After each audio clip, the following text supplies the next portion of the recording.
سیدہ عائشہ رضی اللہ تعالیٰ عنہ فرماتی ہیں کہ ایک دن حضور کا دریا رحمت جوش میں تھا اور حضور نے فرمایا عائشہ جو مانگنا ہے مانگ لو۔ میں نے عرض کی یا رسول اللہ اگر آپ اجازت دیں تو میں اپنے باپ حضرت ابو بکر صدیق رضی اللہ تعالیٰ عنہ سے مشورہ نہ کر لوں کہ میں نے کیا مانگنا ہے؟ تو فرمایا کہ جاؤ مشورہ کر لو، مشورے کی اجازت بھی ہوگی۔ میں اپنے والد گرامی کی خدمت میں حاضر ہوئی اور کہا کہ دریائے رحمت جوش میں ہے اور رحمت کا باڑا برس رہا ہے۔ حضور نے فرمایا عائشہ جو مانگنا ہے مانگ لو، یہ اتنا سنہری موقع ہاتھ آیا ہے تو میں چاہتی ہوں کہ کوئی مانگوں تو اہم شے مانگوں۔ تو آپ کی خدمت میں حضور سے اجازت پا کے حاضر ہوئی ہوں، مجھے بتایا جائے کہ میں حضور سے کیا مانگوں تاکہ کوئی چھوٹی چیز نہ مانگوں، بڑی چیز مانگوں۔ تو حضرت ابو بکر رضی اللہ تعالیٰ عنہ نے فرمایا کہ بیٹا حضور سے جا کے کہنا کہ معراج کی خلوت خاص میں اللہ نے آپ سے جو راز کی باتیں کی تھی ان باتوں میں سے ایک بات بتا دو۔ مانگا بھی تو علم مانگا، اور عائشہ میرے سے وعدہ کرو جو حضور بتائیں مجھے بھی آگے بتانا ہے۔ ام المومنین حاضر خدمت ہو گئی۔ حضور نے پوچھا عائشہ مشورہ ہو گیا؟ کہا جی حضور ہو گیا۔ کہا مانگو کیا مانگتی ہو؟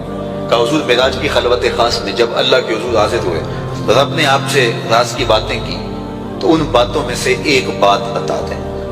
حضور مسکرا پڑے، اس بات پہ مسکرائے ہوں گے میرے یار غار کا انتخاب کیسا ہے، یا اس بات پہ مسکرائے ہوں گے کہ راز کی بات بتا دوں تو راز راز نہ رہا، لیکن وعدہ کیا تھا۔ کہا عائشہ سنو، جب میں قرب خاص میں پہنچا تو میرے مالک نے مجھ سے راز کی جو باتیں کی ان میں سے ایک بات یہ تھی محبوب تیری امت میں سے کوئی شخص کسی شخص کا ٹوٹا ہوا دل جوڑ دے تو میرے اوپر لازم ہے بغیر حساب کے جنت عطا کرو۔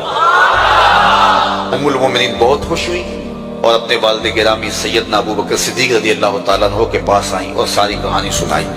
بہت خوش تھی، لیکن حضرت ابو بکر صدیق رضی اللہ تعالیٰ عنہ نے سنا تو رونے لگے۔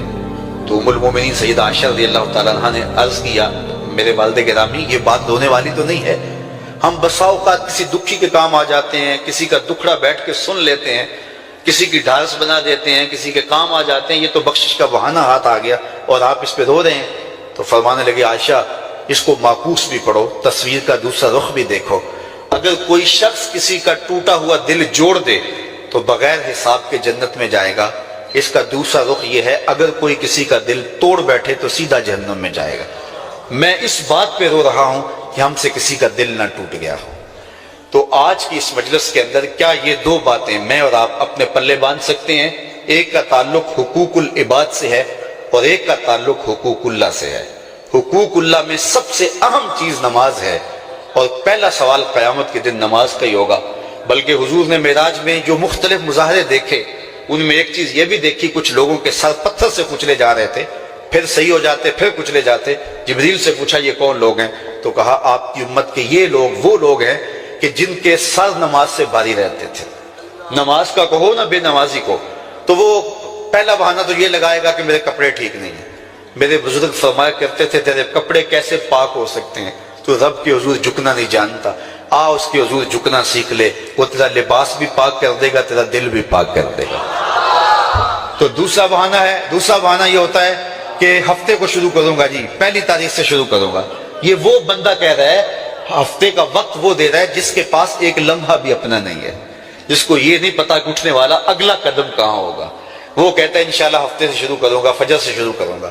میاں اللہ کے حضور بلاوا 5 وقت ہمیں آتا ہے، حی علی الصلاۃ حی علی الفلاح۔ کتنے بدبخت ہیں کہ جو پکار کے اٹھ کے اس کے حضور حاضر نہیں ہوتے۔ 5 گانا نماز شعار زندگی بنا لو، اور ہم یہ پکا عزم مصمم کر کے اٹھیں، اتنے زور سے ہم ارادہ کریں کہ شیطان بھاگ جائے، ہماری ہوا سے بھی بھاگ جائے۔ یہ تو اتنے پختہ ارادے کے ساتھ عزم کر کے جو ہے وہ آج ارادہ کر کے یہاں سے نکلے ہیں کہ وہ فجر کے وقت ہمیں بہکانے میں کامیاب نہ ہو، ادھر اذان پکارے ادھر ہم دوڑتے ہوئے اللہ کے گھر کی طرف پلٹ آئیں۔